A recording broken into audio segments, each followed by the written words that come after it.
ஹே ஆதாம் ஏவாள் ஸ்டோரி கேட்கலாமா? உலகம் உருவாக்கப்பட்ட பின்பு கிழக்கே ஒரு ஏதேன் தோட்டத்தை தேவன் உண்டாக்கினார். அத்தோட்டத்தில் முதலில் உருவாக்கப்பட்ட மனிதர்களாகிய ஆதாம் ஏவாளை அழைத்து வந்து பண்படுத்தவும் காக்கவும் வைத்தார். பின்பு தேவனாகிய கர்த்தர் மனுஷனை பார்த்து, நீ தோட்டத்தில் உள்ள சகல விருட்சத்தின் கனியையும் புசிக்கலாம், ஆனால் தோட்டத்தின் நடுவில் இருக்கிற விருட்சத்தின் கனியை புசிக்க வேண்டாம் என்று கட்டளையிட்டிருந்தார். தேவனாகிய கர்த்தர் உண்டாக்கின சகல காட்டு ஜீவன்களை பார்க்கிலும் சர்ப்பமானது தந்திரமுள்ளதாய் இருந்தது.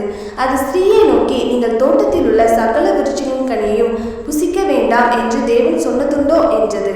ஸ்திரீ சர்ப்பத்தை பார்த்து, நாங்கள் தோட்டத்தில் உள்ள சகல விருட்சங்களின் கனிகளை புசிக்கலாம், ஆனாலும் தோட்டத்தின் நடுவில் இருக்கிற விருட்சத்தின் கனியை குறித்து தேவன் நீங்கள் சாகாதபடிக்கு அதை புசிக்கவும் அதை தொடவும் வேண்டாம் என்று சொன்னார்.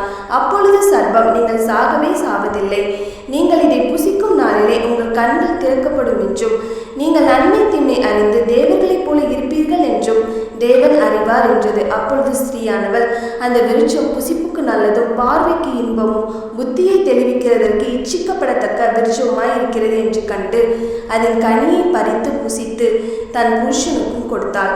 அவனும் புசித்தான். அப்பொழுது அவர்கள் இருவருடைய கண்களும் திறக்கப்பட்டது.